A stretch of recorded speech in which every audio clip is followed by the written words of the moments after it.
সুপ্রিয় দর্শক, আমি জাফর সাদিক স্বাগত জানাচ্ছি আজকের সম্পাদকীয়তে। অন্তর্বর্তীকালীন সরকার রুটিন কাজের বাইরে গেলে সুষ্ঠু ও গ্রহণযোগ্য নির্বাচন সংকটে পড়তে পারে বলে মনে করে বাংলাদেশের কমিউনিস্ট পার্টি সিপিবি। আর বিএনপি নেতাদের বক্তব্য, গণতান্ত্রিক ধারা ফেরাতে যে কাজগুলো শুরু হওয়া প্রয়োজন সেগুলোর কিছুই হচ্ছে না। দেশের মানুষকে জিম্মি করে একটি গোষ্ঠীর স্বার্থ রক্ষায় সংস্কার দীর্ঘায়িত করা হচ্ছে, কিন্তু কারো স্বার্থ রক্ষায় সংস্কারের নামে নির্বাচন পেছালে জনগণ তার জবাব দিবে।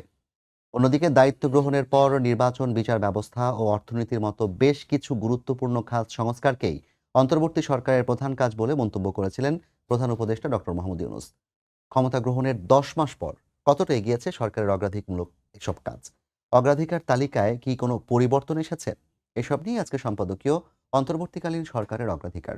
আর এ নিয়ে আলোচনায় স্টুডিওতে আমাদের সঙ্গে উপস্থিত আছেন অ্যাডভোকেট ফজলুর রহমান, বিএনপি চেয়ারপারসনের উপদেষ্টা, এবং জনাব রুহিন হোসেন প্রিন্স, সাধারণ সম্পাদক, বাংলাদেশের কমিউনিস্ট পার্টি।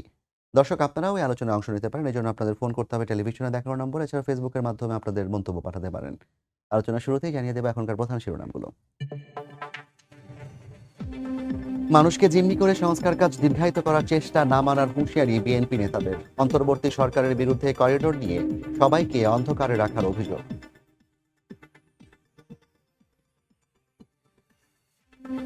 একাত্তরকে অস্বীকার করে বাংলাদেশে রাজনীতি করার সুযোগ নেই বললেন এনসিপি নেতা নাসির উদ্দিন। আওয়ামী লীগকে স্থায়ীভাবে নিষিদ্ধের দাবি জুলাই ঐক্যে।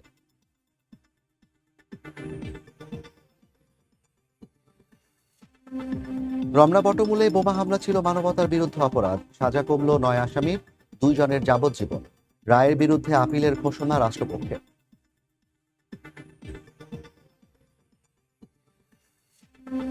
মিরপুরে হত্যা মামলায় সাবেক সংসদ সদস্য কণ্ঠশিল্পী মমতাজ 4 দিনের রিমান্ডে। সংরক্ষিত নারী আসনের সাবেক এমপি রুবিনার বিরুদ্ধে দুদকের মামলা।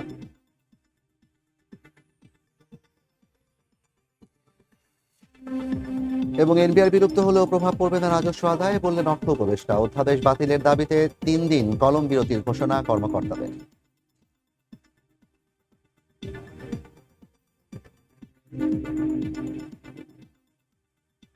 প্রিন্স ভাই, আপনাকে দিয়ে আলোচনা শুরু করতে চাই, যেহেতু আজকে আপনাদের বক্তব্য, বিশেষ করে আপনারই একটি মন্তব্য কোট করে আমি আমার কথা শুরু করেছিলাম।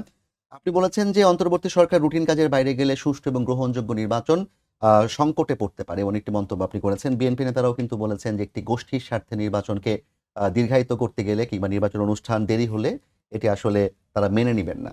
আপনাদের কাছে কেন মনে হচ্ছে যে সরকার রুটিন কাজের বাইরে কাজ করছে, এবং সরকার যে অগ্রাধিকারমূলক কাজগুলোর কথা বলেছিল সেগুলো কতটুকু তারা করতে পারলো?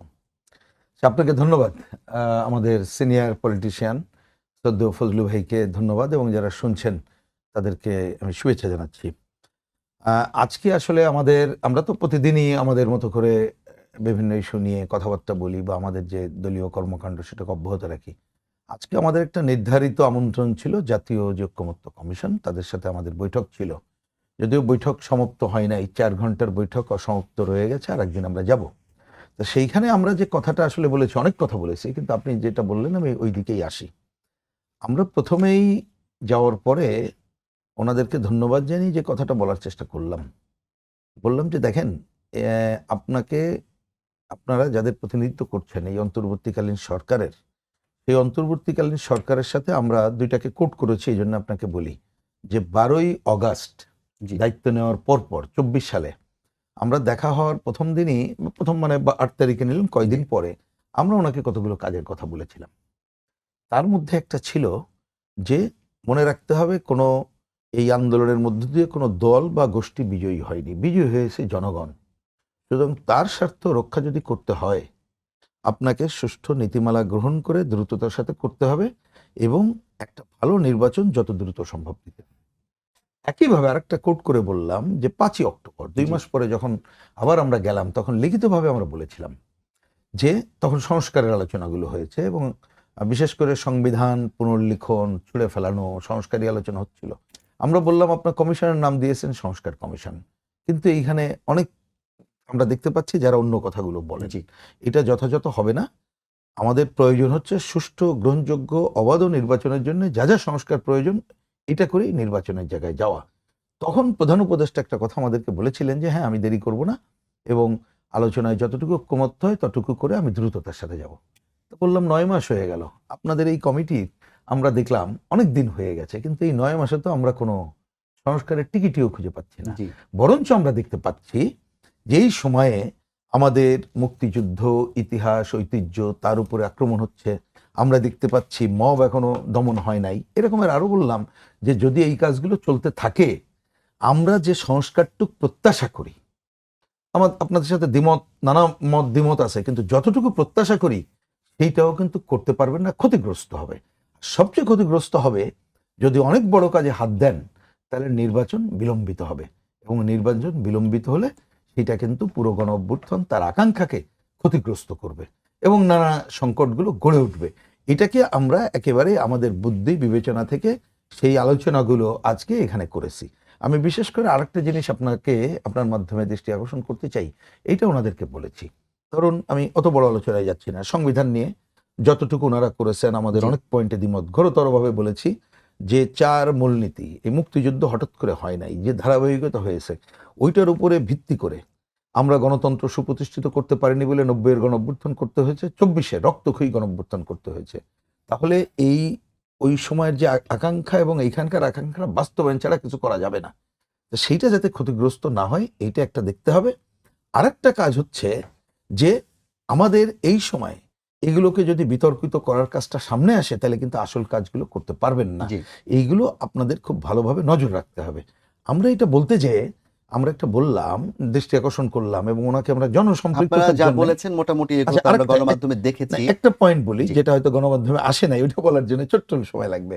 একটা বললাম যে নির্বাচন কমিশন সংস্কারের যে পুস্তিকা রচনা করেছেন তার মধ্যে অনেক ভালো ভালো কথা আছে, জি যেটা ভালো নির্বাচনের জন্য ঐক্যমত্য হওয়া দরকার। ধরুন টাকার খেলা কিভাবে বন্ধ হবে, কিন্তু ওইখানে কিন্তু গতবারের থেকে টাকার পরিমাণ বাড়ানো হয়েছে। হ্যাঁ, আমি জানি না, দেখবেন যে এটা কিন্তু প্রার্থীদের আলোচনায় প্রচারণার আসছে না। ব্যয়। জি আলোচনায় আসছে না। তা আমরা বললাম যে এরকম আরো উদাহরণ দিয়ে বললাম, এটা আমি নেগেটিভ বললাম, পজিটিভ আছে।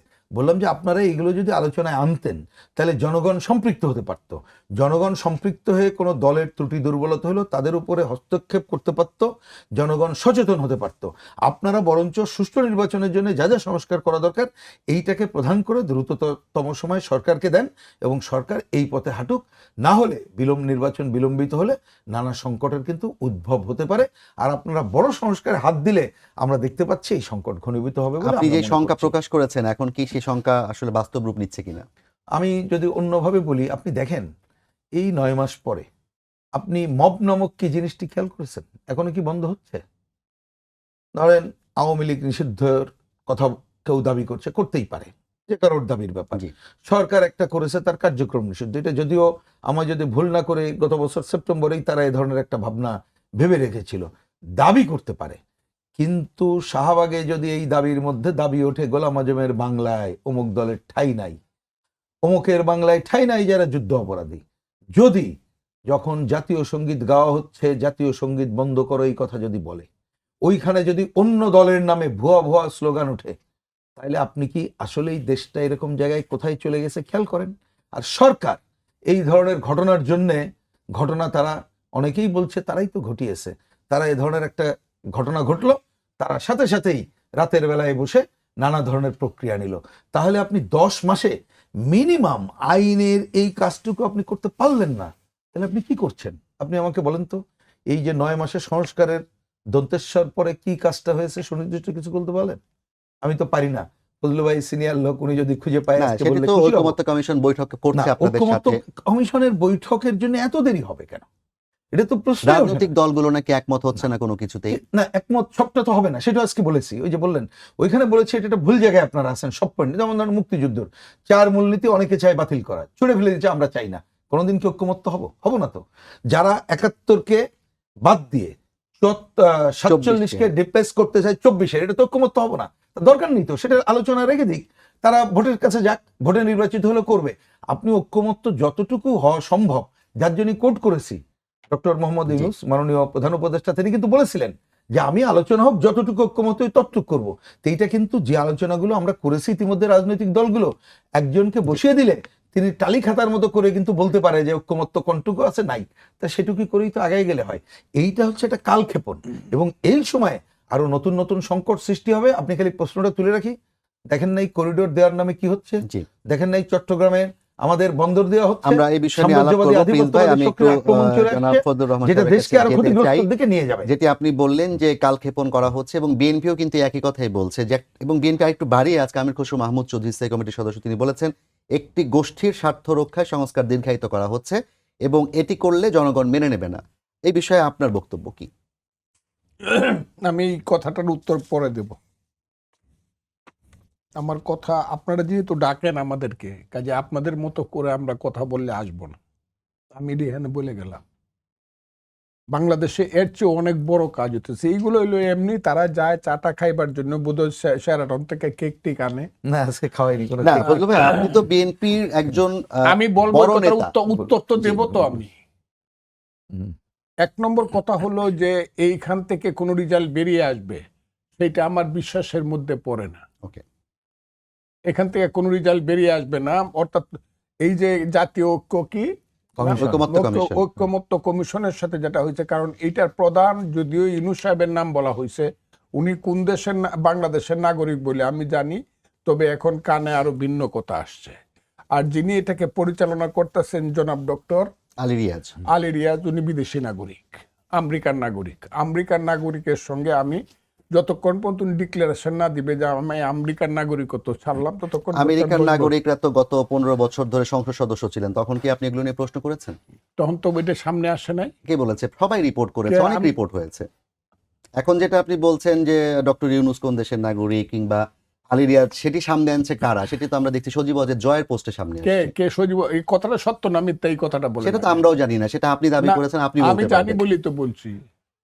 আমেরিকান না, সে 40 বছর যাবত আমেরিকাতে থাকে, আমেরিকান নাগরিক। আরো যারা যারা আসছে আমি তো দেখলাম সবকিছু। এটা অসত্য যদি হয় তাহলে আমি খুশি হব, কিন্তু আমি দেখলাম আরো আছে অনেকেই যারা আমেরিকান নাগরিক। কিন্তু ডক্টর আলিয়া যে আমেরিকান নাগরিক, এই ব্যাপারে আমার কোনো সন্দেহ নাই বলে আমি কথাটা বলছি। যে একজন বিদেশির নেতৃত্বে আমরা বাংলাদেশের বহু মানুষ ছিল, বহু আইনজ্ঞ মানুষ আছে, বহু সংবিধানের বিশেষজ্ঞ আছে, তারা বসতে পারতো। যেমন তারপরও তারা বসতেছে। আমি এইটার মধ্যে আমার না করি না আমি, কিন্তু আমার এটার উপরে কোনো বিশ্বাস নাই। কারণ আমি গত 10 মাস যাবৎ যা দেখতেছি, এই যে সংস্কারের কথাটা শুধু নির্বাচন, একটা সঠিক নির্বাচনকে, জনগণের অধিকার নির্বাচনকে দীর্ঘায়িত করার একটা প্রচেষ্টা হিসাবে আমি এটাকে দেখি। 2 হলো, এখন যা চলতেছে বাংলাদেশে, ওনারা যা করতেছে, একটা ইলেকশন ওনারা দিয়ে দিবেন, ওনাদের কাজ শেষ করতে আমার মনে হইতেছে এটা হলো 25 সাল। 2025 সাল। এটা 50 সালে গিয়েও শেষ হবে না, 2050 সালে। আমাদেরকে তো বোকা ঠাউরায় লাভ নাই, আমাদের তো অভিজ্ঞতা হয়েছে। ওনারা যে যে কাজ হাতে নিছে এবং সেই হাতে নেওয়ার জন্য ওনারা যে কর্মকাণ্ড করতেছেন, এই কর্মকাণ্ড খুব দ্রুত শেষ হবে বলে আমি মনে করি না। এবং সেই কারণে আমি মনে করি যে আমাদের নেতা, স্থায়ী কমিটির সদস্য বিএনপির জনাব খসরু সাহেব যে কথা বলেছেন, আমির খসরু মাহমুদ চৌধুরী সাহেব খুব যৌক্তিকভাবে কথাটা বলেছেন যে এইটা দীর্ঘায়িত করার জন্য হচ্ছে, এবং দীর্ঘায়িত হলে মানা হবে না। এটা কোন গোষ্ঠীর স্বার্থ রক্ষার জন্য হচ্ছে বলে মনে করেন আপনি? এটা এই দেশে যারা বিশ্বাস করে না, যারা স্লোগান দেয় গোলাম আজমের বাংলায় মুক্তিযোদ্ধার ঠাঁই নাই, বা অমুকের ঠাঁই নাই, বা ওই কি কাদের মোল্লার বাংলায়, ওদের ইন্টারেস্ট সার্ভ করার জন্য এই দেশটা 71 সনে যে ফাউন্ডেশনের উপরে দাঁড়িয়েছিল, সেই ফাউন্ডেশনে যারা বিশ্বাস করে না তাদেরকে সময় এবং সুযোগ দেওয়ার জন্য এই কাজটা চলছে, দীর্ঘায়িত করা হচ্ছে। এই দেশে খুব সুস্পষ্টভাবে এখন যে জায়গাতে এসে দাঁড়াচ্ছে, আমি একজন মুক্তিযোদ্ধা হিসাবে কথাটা বলছি, সেটা হলো বাংলাদেশ এখন 71-এর স্ট্যান্ড পয়েন্টে দাঁড়িয়েছে, মুক্তিযুদ্ধের স্ট্যান্ড পয়েন্টে দাঁড়িয়েছে। আপনি মুক্তিযুদ্ধ চান না তা চান, 71 বিশ্বাস করেন কি করেন? এটা তো গত 16 বছরও ছিল, আওয়ামী লীগ তো এটার উপরেই রাজনীতি করেছে। কোনটা? যে গত 16 71 কে বছর আপনি এটা ছিল পছন্দ না। করেন কি করেন না, আপনি হয় 71-এর না, পক্ষে আমি অথবা এটাই বিপক্ষে। বলি, আওয়ামী লীগ আর মুক্তিযুদ্ধ এক জিনিস না। হাসিনা অপরাধ করছে তার ফাঁসি হবে, আওয়ামী লীগ অপরাধ করছে ফাঁসি, কিন্তু আওয়ামী লীগ আর মুক্তিযুদ্ধ কিন্তু এক জিনিস না। আপনি আওয়ামী লীগ ফেল করছে বা আওয়ামী লীগ অপরাধ করছে বলে মুক্তিযুদ্ধকে অপরাধী সাজাইবেন, সেটা না, কিন্তু ঠিক না। আওয়ামী লীগের সাথে অপরাধ না, হ্যাঁ। মানে আওয়ামী লীগে তো ৭১-এর কথা হ্যাঁ, বলেই করছে সেটা তারা যদি না এই মুক্তিযুদ্ধকে ব্যবহার করে, তো তারা যদি নিজেরা লাভবান হয়ে থাকে সেটা তাদের অপরাধ, এটা মুক্তিযুদ্ধের কোনো অপরাধ না। কাজে এখন যারা বলতেছে যে ৭১-এর মুক্তিযুদ্ধ বা এটা হয়ই নাই, ৪৭ হইলো আসল। আজকেও দেখছি আমি জিন্নার ছবি দেখানো হয়েছে যে ৪৭টাই সঠিক ছিল, এইটার থেকে একটা ধারাবাহিকতায় না ৪৭টা সঠিক ছিল না, ৪৭টা ভুল প্রমাণিত হয়েছে ৫২-তে। জাতিসত্তার যে প্রশ্ন, যে ধর্মভিত্তিক জাতিসত্তায় রাজনীতি রাষ্ট্র হতে পারে না, জাতিসত্তা হবে নৃতাত্ত্বিক জাতিসত্তা, তার উপরে ২৩ বছর সংগ্রাম হয়েছে এবং ৭১ সনে যুদ্ধ হয়ে বাঙালি জাতিসত্তার উপরে যুদ্ধটা হয়েছে এবং বাঙালির একটা রাষ্ট্র হয়েছে। কিন্তু বাঙালির পরবর্তী সময়ে দেশে যারা আছে তাদেরকে অ্যাকোমোডেট করার জন্য আমরা রাষ্ট্রসত্তায় বাংলাদেশি হিসাবে নিজেদেরকে আমরা প্রতিষ্ঠিত করছি, খুবই ক্লিয়ার কথা।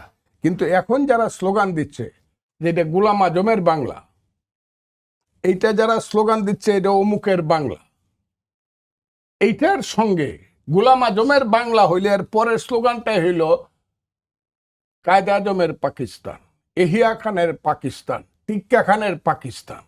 এরপরের স্লোগানটা এইটা আসবে যদি এই সরকার যদি এইটার ব্যাপারে বলে কে দিছে আমরা তো দেখি নাই, আমরা তো বুঝতে পারি না, তাহলে বুঝতে হবে এই সরকারের এর উপরে এইটার সঙ্গে এই সরকারের সংযুক্তি আছে অথবা মৌন বা প্রকাশ্য সমর্থন আছে।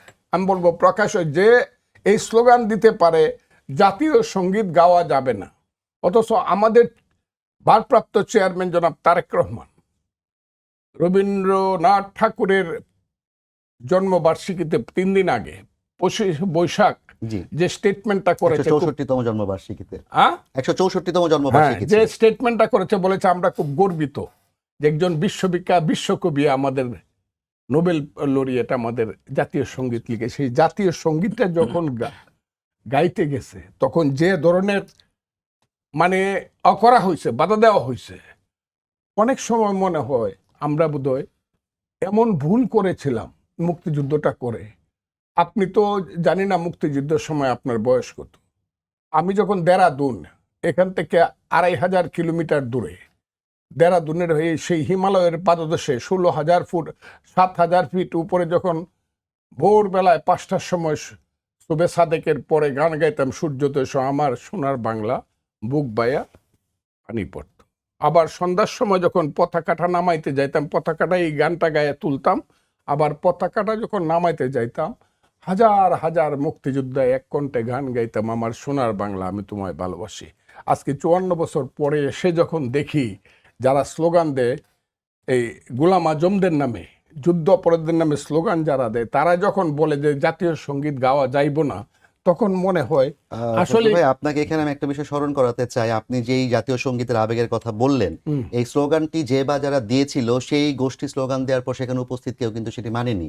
এবং গত কয়েকদিন ধরে যেই তরুণ প্রজন্মের নেতৃত্বে আন্দোলনটা হয়েছে, তারা বিভিন্ন বিশ্ববিদ্যালয় ক্যাম্পাসে গতকাল রাজু ভাস্কর্য এবং দেশের বিভিন্ন জায়গায় সমবেত কণ্ঠে জাতীয় সঙ্গীত গাওয়া হচ্ছে। তার অর্থ ৫৪ বছরে কিন্তু আমরা জাতীয় সঙ্গীতের পক্ষে, মুক্তিযুদ্ধের পক্ষে, স্বাধীনতার পক্ষের মানুষই আমরা বেশি দেখেছি বাংলাদেশে। আপনি তো আগে কথাটা বলে ফেললেন। আমি তো বলতে চাইছিলাম জালিমের গলে আলিম হয়, কথাটা আমি বলতে চাইছিলাম। তো জালিমের গড়ে আলিম হয়। হিরণ্যকশিপুর গড়ে জন্মগ্রহণ করে ভক্ত প্রহ্লাদ, ওই কাফেরদের গড়ে যারা আল্লাহ বিশ্বাস করতো না মক্কা মদিনায়, তাদের গড়ে হযরত মুহাম্মদের সবচেয়ে বড় বড় শিষ্যরা হয়েছে। কাজে এটা তো তাদেরকে আমি স্যালিউট করব। কালকে যারা রাজু ভাস্কর্য এই কথা বলে তাদেরকে আমি স্যালিউট, এই সন্তানেরা তোমরা লক্ষ বছর বেঁচে থাকো, আমার আয়ু নিয়ে তোমরা বেঁচে থাকো, তাদেরকে স্যালিউট করব। কিন্তু এই কথাটা কি আজকেই প্রথম হইল, নাকি ১৬ই ডিসেম্বর কেন্দ্রিক জামাতের পত্রিকায়, শিবিরের পত্রিকায় লেখা হয়েছিল যে যারা যারা অস্ত্র হাতে যুদ্ধ করছিল তারা আল্লাহর কাছে মাপ চাও, আল্লাহ ইচ্ছা করলে মাপ করতে পারে? এটা কি কারা একদিন বলছে কথাটা? জামাত? আমি তো বলি এই দেশে কেউ দোষী না, দোষী একমাত্র জামাত। যে জামাত একটা কালো শক্তি। এখন যারা এই দেশের ৫৪ বছরের রাজনীতিতে যাদের শিক্ষা হয় না, এখন একটা সুযোগে সুবিধায় একটা তাদের সুসময়ে যারা ইউনিভার্সিটি দখল, বিশ্ববিদ্যালয় দখল করছে, প্রশাসন দখল করছে, সচিবালয় দখল করছে, যারা ব্যাংক দখল করছে, সবকিছু দখল করে নিয়ে এখন যারা মনে করতেছে 10% ভোট নিয়ে 100% ভোটকে আমরা এই দেশে লিড করব, আমরা নেতৃত্ব করব, তারা নির্বাচনও চায় না এবং নির্বাচন না চায় 54 বছর আগে ফিরে যেতে চায়। ওই গোলাম আজম সাহেবদের সেই আলবদর রাজাকারের কাছে তারা ফিরে যেতে চায়, যারা মুনির চৌধুরীকে ধরে নিয়ে হত্যা করবে, যারা যারা আব্দুল আলিম মানে ওই যে চক্ষু বিশেষজ্ঞ আব্দুল আলিম চৌধুরীদের চৌকুটায় মৃত্যুবরণ আপনার করাবে। কাছে কি মনে হচ্ছে যে এই সরকার এই গোষ্ঠীর প্রতি সহানুভূতিশীল? কারণ এই সরকারের উপদেষ্টা কিন্তু প্রতিনিয়ত তাদের কথাবার্তা আমি প্রকাশ সরকারের করছেন। উপদেষ্টাদেরকে চিনি না, চিনি ইউনূস সাহেবকে, উনি মুক্তিযোদ্ধা ছিলেন না। একজন বোধ হয় শুধু মুক্তিযোদ্ধা এই গভর্নমেন্টে, তার নাম ওই যে মুক্তিযুদ্ধের যিনি যিনি যিনি উপদেষ্টা, মন্ত্রণালয়ের আমি তাকে উপদেষ্টা। স্যালিউট করি, উনি মুক্তিযোদ্ধা, আর কেউ মুক্তিযোদ্ধা না।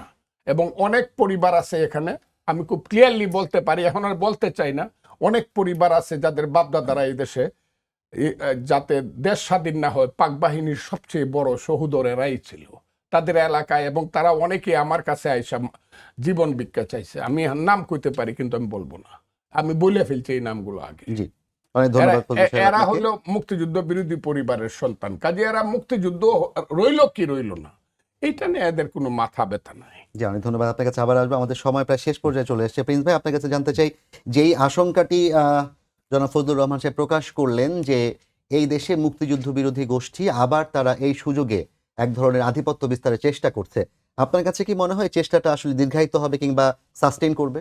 না, আমি শেষ উত্তরটা দিয়েই কথা বলি। না, এটা আমার দৃঢ় বিশ্বাস যে এটা সাস্টেন করবে না। এটা আমাদের দেশের তরুণ সমাজসহ সবাই রুখে দাঁড়াবে। যেটা আপনি একটু তথ্য হিসাবে বললেন যে এত সবের পরেও যেভাবে তারা জাতীয় সঙ্গীতকে আফল করছে, ফজলু ভাই যেটা বললেন, এবং একটা কথা চিন্তা করেন, উনি তো সিনিয়র লোক, যে ওনার আয়ু নিয়ে তারা বেঁচে থাকুক, মানে একটা সিনিয়র মানুষের যে কি বলবো, যে তাদের প্রতি যে শুভাশিস, এবং আমরা মনে করি যে এই তরুণ প্রজন্মই এটা কিন্তু রক্ষা করবে। কিন্তু আমি ছোট্ট করে একটা বিনয়ের সাথে বলি, মানে আমি খুব ঠান্ডা মাথায় বলতে চাচ্ছি কথাটা, এই যে এত বড় ঘটনা, কিন্তু সরকারের পক্ষ থেকে যদি এর বিরুদ্ধে এখনো পজিশন না নেয়, আপনি আইন চিন্তাটা করে যে এই ধরনের মব বা এই ধরনের ঘটনাবলী করতে কেউ পারবে না, শুধু এইটা না, অন্য যে কোনো ধরনের ঘটনাবলী, এবং অনেক সময় যে অনেকের হয়তো, এরা সব আমি বলছি না, যে কোনো কোনো ছোট ঘটনায়, আমি তো বললাম ধরেন এই যে একটু যেটা গতকাল যে ঘটনাগুলো হলো, সেপ্টেম্বরে যে সিদ্ধান্ত আপনি ওই সময় না করে একটা এক ধরনের মবই বলবো, এখানে গেল ওখানে গেল, তারপরে আপনি রাতের বেলায় জিনিসটা করলেন, আলটিমেটলি এইটার মধ্যে কারা সাহস পেয়ে গেল আপনি খেয়াল করেন, তাতে করে ক্ষতিগ্রস্ত কে হবে আপনি খেয়াল করেন। তাহলে এই দায় কিন্তু সরকারকেই নিতে প্রিন্স ভাই, হবে, এখানে একটা ছোট্ট প্রশ্ন সরকারকেই নিতে আপনাকে হবে। করতে চাই, যে যমুনার সামনে কিন্তু 144 ধারা জারি ছিল, হ্যাঁ, তারপরেও সেখানে মব গিয়েছে, অর্থাৎ সরকার কিন্তু আইন করে যেখানে 144 ধারা জারি করে রেখেছে শাহবাগে বসা নিষেধ, তাহলে সরকার এই মবকে কন্ট্রোল করার জন্য দমন পীড়নের বাইরে আর কি প্রক্রিয়া ব্যবহার করতে পারে? না, আপনি তো দমন পীড়ন না আপনি করবেন কিনা ও পয়েন্টটা যদি রাখি, আপনি তো প্রশ্রয় দিলেন, আপনি প্রশ্রয় দিলেন না, তা আপনি আইনের শাসন মানে আপনি কি দুষ্টের দমন, আর কি অন্যদের তো আপনি পজিটিভ জায়গা দেখবেন, তা আপনি এই ধরনের দুষ্ট প্রক্রিয়াকে যদি পক্ষ অবলম্বন করেন, তাহলে কখনো কি আপনি আইনের শাসন ফিরিয়ে আনতে পারবেন? আপনি তো সেটাকে প্রশ্রয় দিলেন, আপনি ঠান্ডা পানি দিয়ে দিলেন এই জায়গা থেকে।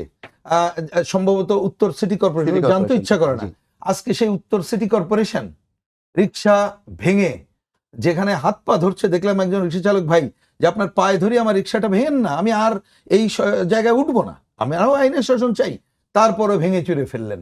তা আপনি কার স্বার্থ রক্ষা করছেন? তো এইটা যারা দেখবে, আপনি যদি ন্যূনতম এখানে আইনের জায়গাটা না আনেন, তাহলে এই দায় তো আপনাকেই নিতে হবে। এবং আপনাকে নিতে হবে মানে কি, খালি যে দায় নিয়ে, কারণ এটা তো আমরা রেগুলার গভর্নমেন্ট হলে সেই দায় নিয়ে আমরা তাকে প্রতিহত করে নতুন সরকার চিন্তা করতাম।